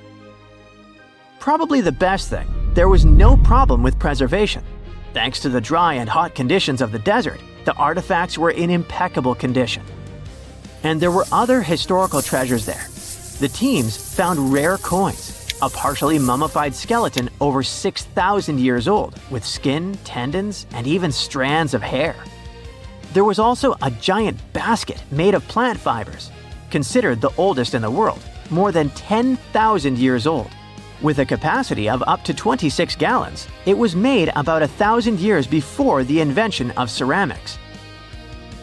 Speaking of historical treasures, there's another one that has caught the attention of the scientific community. A small piece of fabric that is around 3,800 years old. But it's more than just simple fabric. Dyed with the rare scarlet paint mentioned many times in ancient religious texts, this find is the oldest known evidence of fabric painted with a dye made from insects known as scarlet worms. This is where the intense red hue comes from. It was a highly valued color, like royal blue and purple, because those insects lived in oak trees and could only be harvested for a short period during the year. So, those dyes were reserved for sacred fabrics, such as priests' clothes, marking status and religious importance. And although this discovery had great significance for archaeology, its size was actually tiny, measuring less than 1 inch. The fragment was discovered in 2016 during excavations in the so-called Cave of Skulls, but it's not known exactly how this fabric got there. According to experts, it's evidence that people knew how to dye wool fibers already 3,800 years ago or so. It also provides us with proof that the ancient textile industry already used animals at about the same time people began to create written sources. Fabrics painted using this type of dye were recorded in more recent periods. But what makes this piece really special is the fact that it is much older than any other. Another important discovery was made in 1980, when scientists found a seed that was over 1,000 years old, which turned into a mysterious tree named Sheba. They spent 14 years cultivating this plant, which is now about 10 feet tall, only to discover later that it could belong to an extinct lineage of trees that had grown in the region. The seed dates back to a period between 993 and 1202 CE, and they believe that Sheba may be a biblical tree commonly associated with healing. Although it's not been possible to identify the exact species, since the tree hasn't flowered, we know that it belongs to the genus Commiphora, which is related to famous African plants, such as the myrrh tree. But time has revealed something even more special. Its leaves and resins are rich in compounds that have medicinal, antioxidant, and even skin-soothing properties. This means that the tree may represent a forgotten lineage whose resin had medicinal value and was mentioned in ancient texts. This brings to light how ancient people dealt with botanical medicine. 2 centuries ago, a 31-year-old Frenchman stormed into his brother's office in Paris. He had only one thing to share. "I've got it!" The man was so excited that he immediately collapsed. He spent the next 5 days in bed recovering his health. Who was this mysterious person, and why was he so thrilled? Jean-François Champollion made one of the greatest scientific breakthroughs in human history. He had cracked the code of Egyptian hieroglyphs. This enabled scientists to finally unravel the secrets of this ancient civilization. They weren't able to read hieroglyphs for nearly 2,000 years. After the Romans took over Egypt, the intricate writing system slowly faded away from people's minds. The last of the hieroglyphic texts date back to the 4th century. For thousands of years, Egyptians used images to show their lives. But the knowledge of how to read these pictures was lost to modern science. The story of hieroglyphs began in 3250 before current era. That's when ancient Egyptians developed writing. Their motivation was to better organize the distribution and storage of goods. One of the earliest examples is a ceramic jar that had an inscription in black ink. There were 2 major writing systems. The first were the hieroglyphs, which literally means sacred carving. Egyptians carved hieroglyphs in stone on temples, tombs, and similar monuments for 3,000 years. They present a system of pictorial texts. A pictograph is a picture or a drawing that stands for an idea of a word. It's a precursor to the true writing as we have it today. For example, when Egyptians wanted to write ibis, they would draw a small image of the bird. Hieroglyphs can be found on walls. They were a formal way of writing. The other writing system was hieratic. Egyptians mostly used it when writing on papyrus. That's an early, thicker form of the paper we have today. It soon evolved into demotic. This improved version became the most common writing systems in ancient Egypt.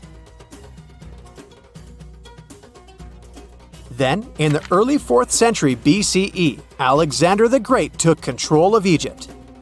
This was the time when the Greek Ptolemaic dynasty ruled the country. You've probably heard of the last ruler of this dynasty, Cleopatra. During her time, Egyptian Demotic and Greek were used side by side. The two started mixing, and by the year 100, a new language emerged, Coptic. It slowly replaced the ancient writing system. Only Egyptian priests used hieroglyphs for the next couple of centuries, and then their meaning was lost to history. But not forever. Arabs were the first who tried to solve the mystery of the hieroglyphs. Medieval travelers came across these strange symbols and wanted to understand their meaning. They consulted speakers of Coptic and translated text from Greek and Latin into Arabic to break the code of the hieroglyphs. During the Renaissance, Europeans also became fascinated with the legacy of ancient Egypt. Scholars from the Old Continent believed that hieroglyphs were a group of symbols as opposed to a written language. This was all about to change in 1799. A year earlier, Napoleon, the famous French ruler, arrived in Egypt. His subordinates constructed a fort that dated back to the 15th century. Rashid, or Rosetta, was a port town in the northeast of Egypt, near Alexandria.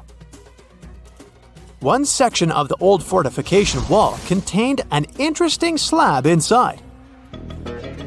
The stone tablet was made of a granite-like rock. It was just 40 inches high and 30 inches wide. It contained 3 distinctive sections of text carved into it. The letters were in 3 scripts and 2 languages: hieroglyphs, demotic, and Greek. It was a fragment of a larger ancient stela. These are upright stone slabs that are used to dedicate to a person or an event, but the one from Rosetta was damaged.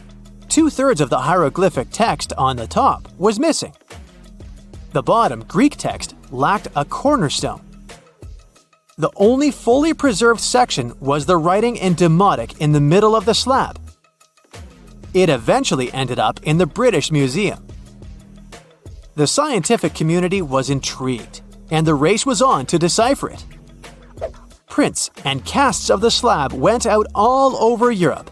Scholars already knew ancient Greek, so in theory, this shouldn't have been so hard. The first people who saw the Rosetta Stone thought the process would take 2 weeks. In the end, it took 2 decades. The main issue was the fact that hieroglyphs and spoken ancient Egyptian didn't have a connection anymore. Scientists didn't know what sounds the letters on the slab corresponded to. Imagine if English disappeared 1,000 years in the future. Then someone finds a tablet with the word dog. At first, they wouldn't know how to read the word or the individual letters. Even if they figured out how to pronounce the word, they wouldn't know its meaning. This is what linguists were dealing with in the case of the Rosetta Stone. The careful study of the artifact produced another find. The texts weren't direct translations of each other. They both described the same event, but in different words. It was like you saw a movie with 2 friends, and then all 3 of you wrote different reviews about it. The original text was probably in Greek, but the translators added extra words to make it sound more Egyptian. An English physician and physicist, Thomas Young, made the first great breakthrough. He knew that the name Ptolemy appeared several times in the text based on the Greek translation. This wasn't an Egyptian name, so it was impossible to represent it with a single image. The only way to spell out this Greek name was to use symbols that sound like it when produced. This is called transliteration, and we have it today as well. This is how foreign-sounding words are written down in Chinese or some Slavic languages. Young focused on sets of hieroglyphs in oval frames. These are called cartouches. He experimented a bit but finally discovered that one of them read, Ptolemy the Great. The individual hieroglyphs that made up this name corresponded to sounds needed to produce it. This is where our mysterious man from the beginning of the video enters the picture. Champollion picked up where Young left off. He knew Coptic, so the Frenchman was able to determine what many other hieroglyphs sounded like. The eureka moment was close. It came while he was studying a cartouche from a site dedicated to Ramses II. It had 4 symbols. The last 2 were the same. He determined this was the sound S. The first symbol was the sun. This is Ra or Re in Coptic. So the cartouche read Ra something SS. Can you already guess the name? Of course, it's Ramses. This breakthrough finally cracked the code. Ancient Egyptian wasn't a mishmash of cool-looking images. It was a phonetic language that Jean-François Champollion discovered in September of 1822. The stone slab is today known as the Decree of Memphis. The Egyptian council issued it in this city in the year 196 before current era. In it, they expressed their loyalty to the pharaoh. They erected identical stelae and temples all across Egypt. The Rosetta Stone was just one copy of them, but its content is less important than the fact that Champollion's translation gave these ancient peoples their voice again. During the 1800s, European scholars didn't think that the Egyptian civilization was much older than classical Greek or Roman. Now that scientists could read hieroglyphs, a whole new chapter of human history opened. One of the most famous finds in the history of archaeology happened in 1922. That's when the British archaeologist Howard Carter discovered the tomb of Pharaoh Tutankhamun in Egypt's Valley of the Kings. The whole world admired King Tut's golden mask. But without Champollion's pioneering work, it would be impossible to know who its owner was. The young pharaoh's cartouche is phonetic. For instance, you pronounce the pictograph of a chick as the vowel U. The symbol for the key of life is an ankh, and there is a shepherd's crook in the end. It symbolizes the word ruler.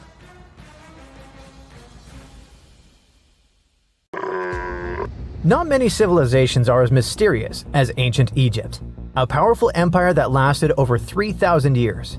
It gave us pyramids that still stand and myths that still inspire. It's one of the most explored places on Earth, yet somehow we still find exciting stuff. In Abydos, archaeologists just uncovered a 3,600-year-old royal tomb. It's huge! It has golden hieroglyphs of deities covering the entrance, but the pharaoh's name? It's not there. It's missing.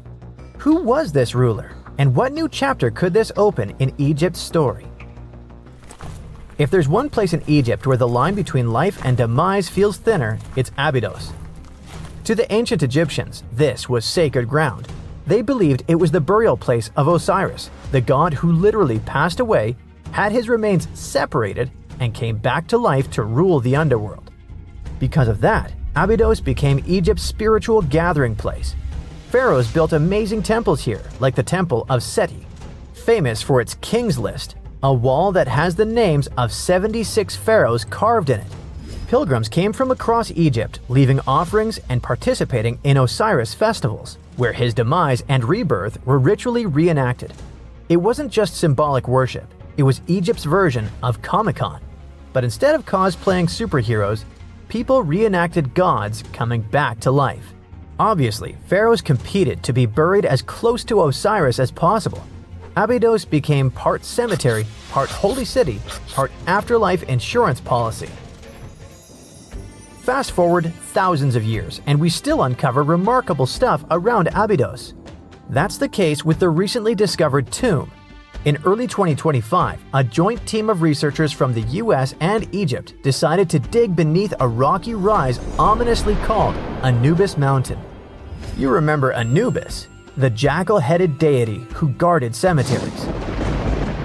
The uncovered royal burial was hidden 23 feet below the surface. Sadly, even though it eluded archaeologists for so long, robbers had already taken away with treasures ages ago. They could definitely tell this was a tomb of someone super important. Similar to how you can walk around a mansion with no furniture but still deduce that someone rich must have lived there. The chamber had mud brick vaults rising over 16 feet.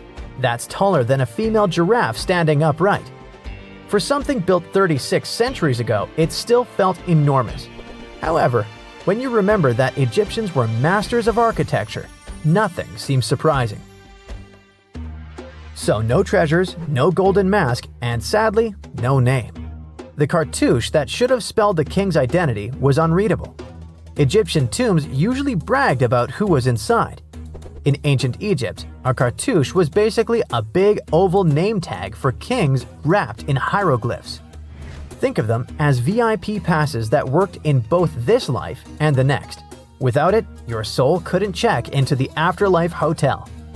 That's because to the Egyptians, your name, your Ren, wasn't just so your teacher could distinguish you from kids with the same haircut. It was a core part of who you were. As long as your Ren survived, so did you. To have your name forgotten was considered a fate worse than passing away. A soul cannot journey without a name. That's why you'd see cartouches all over the place, on temples, obelisks, jewelry, statues, and tomb walls. It wasn't there just for the marketing. It kept the pharaoh's presence front and center everywhere you looked.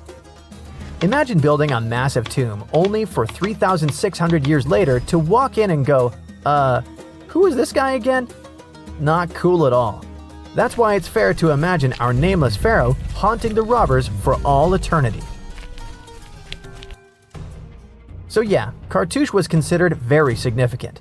One of the most famous and mind-blowing examples comes from the tomb of Thutmose III. His burial chamber and sarcophagus were literally shaped like a cartouche. In other words, the entire room was a living architectural symbol of his name. Thankfully, in the recently discovered tomb, not everything was erased. Painted in golden hues at the entrance were two familiar guardians, deities Isis and Nephthys. Isis was the magician who stitched Osiris back together and breathed life into him. Nephthys, her sister, was the eternal mourner and protector of the mummy. Together, they promised that whoever rested here would not face the afterlife alone, and it's one additional proof of the importance of the mysterious pharaoh. So, who could this be? To answer that, we need to go down history lane. This tomb dates back to Egypt's messy chapter called the Second Intermediate Period. Instead of one ruler in charge, the country had many rival kingdoms, each with its own little power base, like a real-life Egyptian version of Game of Thrones. And right in the middle of that chaos was Abydos. For a while, it was home to its own line of kings, the so-called Abydos dynasty. Those weren't the pyramid builders everyone knows, and that's why they're so mysterious. They left behind almost nothing. No great monuments, no sprawling cities, just fragments of names on broken blocks. For centuries, many scholars even doubted they existed at all. That sorta changed in 2014, when archaeologists uncovered the tomb of Senebkay, one of those shadowy kings. Now, everything we know about Senebkay points to him having quite a story to tell. His bones revealed 18 deep wounds, the kind you get in battle. He had blows to his skull, back, and hands, and likely lost his life fighting, making him one of the few pharaohs we know who sadly fell in combat. His tomb was modest, with reused artifacts from earlier kings, but it delivered one priceless thing: proof. Until Senebkay, the Abydos dynasty was just a theory. With him, it became real. And that's why the new discovery could be a big deal. The newly uncovered royal tomb at Abydos shares the same layout and style as Senebkay's. It has limestone chambers, mud brick vaults, and protective deities, although it's much bigger. Which again raises the possibility that we're looking at an even earlier, more powerful ruler of Abydos. Whoever he was, he wanted to be remembered alongside the greats. Which is ironic, because it seems that history tried erasing him. Perhaps additional findings alongside his tomb could tell us more. Yes, there's more, and it's actually pretty cool. Not far from Abydos, in the village of Banawit, archaeologists uncovered a Roman-era pottery workshop. Yeah, you heard that right, a pottery factory close to a pharaoh's burial ground. The site had huge clay kilns, storage rooms, and even broken shards called ostraca. They were basically ancient sticky notes. Except instead of shopping lists, those had receipts scratched onto them in Greek and Demotic Egyptian. Little records of everyday transactions, the kind of thing you'd never expect to find near a lost dynasty king. Honestly, the potters missed a chance. Forget boring receipts, they should have been selling Osiris's mugs and Anubis figurines to pilgrims and tourists. But that's not all. It seems that centuries later, during the medieval period, the same ground became a cemetery. Archaeologists found mud brick graves with skeletal remains. This could mean that Abydos kept its aura of significance for hundreds of years after the age of pharaohs. So why this hill again and again? Is this place really a getaway to the afterlife? It is, after all, the very place where Osiris is said to rest. That belief lingered like a shadow for thousands of years, strong enough to pull in pharaohs and later medieval families. Different rituals, same sacred ground. Although, to be fair, the Romans weren't here for Osiris. They came to make pots. The story of Abydos is not over. The excavations will continue, and who knows what else could be discovered in the future. Today, archaeologists are armed with tools that are basically X-ray glasses for the desert. Every scan could reveal a hidden chamber, or if we're lucky, finally give our nameless pharaoh his wren back to him. In fact, I became strangely invested in finding out who he was. So let's hope for some news soon. It's only a matter of time. Do you have your own theories? Let me know. In 1850, French scientist Auguste Mariette went to Egypt looking for manuscripts, but accidentally found a head of a sphinx sticking out of the dunes. He cleared the sand and figured out the Sphinx was guiding the entrance to some underground construction. Several months later, he finally entered the Sarapium of Saqqara. Inside, he found an enormous granite sarcophagi with remnants of 64 bulls. Scientists are still amazed by the tech that the ancient Egyptians used to transport those enormous boxes. The Sarapium was built around the year 3000 before the Common Era. It was an underground tomb built to honor the sacred Apis bulls of ancient Egypt. It had a long hallway, almost 500 feet long, with giant stone rooms on both sides. Some of the sarcophagi weighed as much as 50 average cars, and all of them were made with super precision, with exact 90-degree angles. These sarcophagi were beautifully decorated with hieroglyphs and carvings that told stories about the lives and importance of the Apis bulls. Now, there are 24 sarcophagi left. In ancient Egypt, Apis bulls were very special animals connected to the deity Ptah. They thought the bulls carried Ptah's spirit and wisdom, helped the pharaoh, and protected the Egyptians. Priests looked for special markings on young bulls to find Apis bulls. It could be a white triangle on its forehead, which symbolized divine light, a shape on its back like a vulture's wing, and a scarab shape under its tongue, which stood for rebirth. If a bull had these signs, they believed it was chosen by Ptah and treated it like royalty. The chosen bulls lived in a special temple in Memphis, the city where they worshipped Ptah.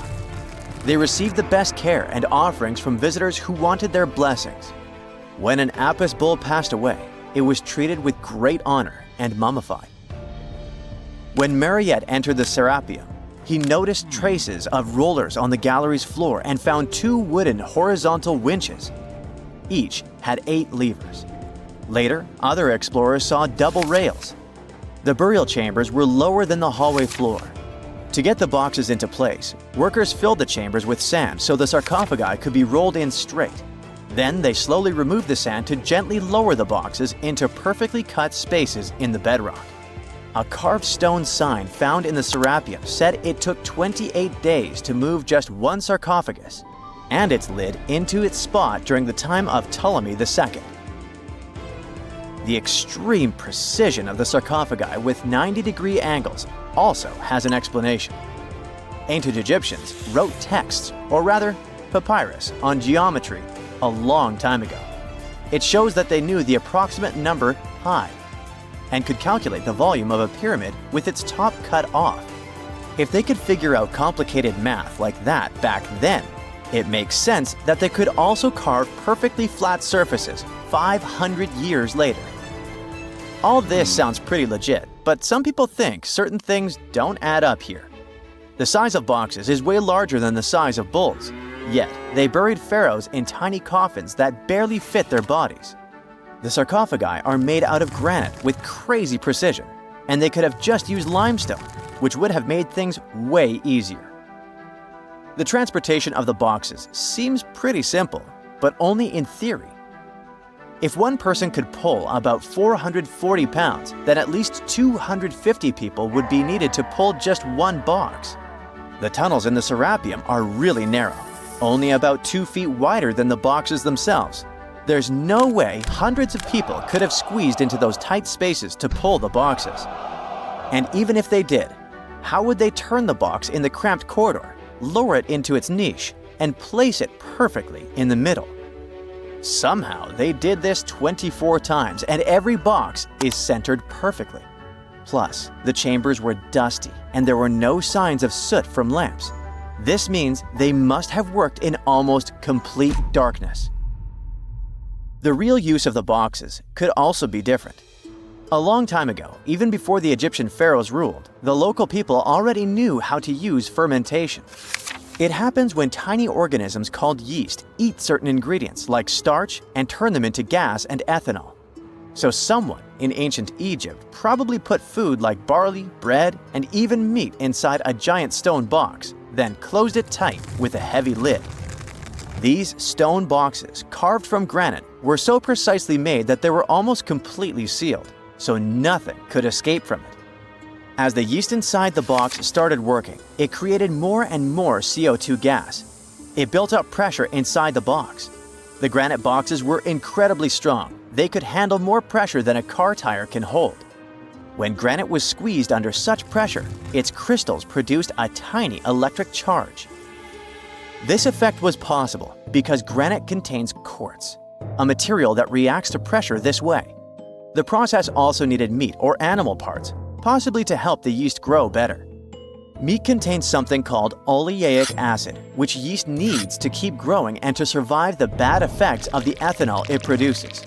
As the pressure inside the box kept growing, the combination of gases and electricity made these boxes not just ancient fridges, but powerful energy systems. Over time, the pressure inside got so strong that it could push the lid open and the gas would escape with a pop. But when people rediscovered the Sarapium in 1850, they found old drawings that showed piles of stones stacked on top of some of the box lids. So, someone long ago probably tried to make the lids even heavier by adding extra weight to make it harder for the gas pressure to push them open. This extra weight also meant the quartz crystals in the granite could keep creating more electricity under all that pressure. If someone opened one of these stone boxes thousands of years later, they would only find bones from bulls that were placed in the box. And that's exactly what Mariette discovered in the 1850s. They opened the Sarapium for visitors soon after the first excavations in the second half of the 19th century. Prince of Wales even had a luncheon with his guests in one of the sarcophagi. Sands and earthquakes made the site inaccessible for a while, but now you can visit it again and try to solve the mystery yourself. With new tech, we could have answers to many other historical mysteries soon. A team of scientists at Chicago's Field Museum of Natural History recently used a special CT scanner to learn more about ancient Egyptian mummies without unwrapping them. They gently rolled 26 mummies on custom carts out to the parking lot, where the scanner was waiting. It took thousands of detailed X-ray pictures of each mummy and their coffins. When all the pictures were put together, they created 3D images that showed what was inside, the skeletons, and some artifacts. The scientists hope these images will help them understand ancient Egyptian burial practices from over 3,000 years ago. Even though the scanning process only took 4 days, it might take 3 years to study all the data. But scientists were able to learn some personal details about the mummies. One of the most popular mummified individuals at the museum, Lady Cheneta, was a woman who lived in ancient Egypt about 3,000 years ago. It looks like she passed away in her late 30s or early 40s. To make sure her body looked complete for the afterlife, embalmers put stuffing in her neck to keep it from collapsing. They also placed artificial eyes in her sockets, so she would have eyes in the next world. She was wrapped in fancy linen and placed in a beautifully decorated coffin. The scans revealed that it had been carefully crafted with a slit at the back, which embalmers used to fit the body. There were also some artistic details on the surface, like markings for her knees. It looks like her burial was on the scale of a high-end luxury car.